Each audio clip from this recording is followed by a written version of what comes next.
ఈ స్క్రిప్ట్ మీరు యాక్సెప్ట్ చేసే ముందు అంటే కావాలని మనం ఇలాంటి ఒక జానరా చేస్తే బాగుంటుంది అని మీరు ఎప్పుడైనా అనుకున్నారా? అనుకున్న స్క్రిప్టేనా? లేకపోతే అనుకోకుండా మీకు వచ్చిన స్క్రిప్టా? నేను నేను అసలు ఏ సినిమాల విషయంలోనూ ఇలాంటిది చేస్తే బాగుంటుందని పెద్దగా అనుకున్నది ఏం లేదు. ఒకటేంటంటే చిన్నప్పటి నుంచి ఒక కోరిక, I should do a film like gladiator అని ఒకటి ఉండేది.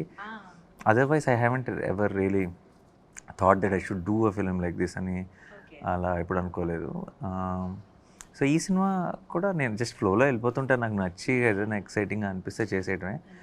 సో అలాగే శైలేష్ వచ్చి ఎప్పుడైతే ఇది చెప్పాడు, సెకండ్ దాంట్లో కూడా కేమియో చేద్దాం, తర్వాత సంగతి తర్వాత చూద్దాంలే అనేది చేశాను.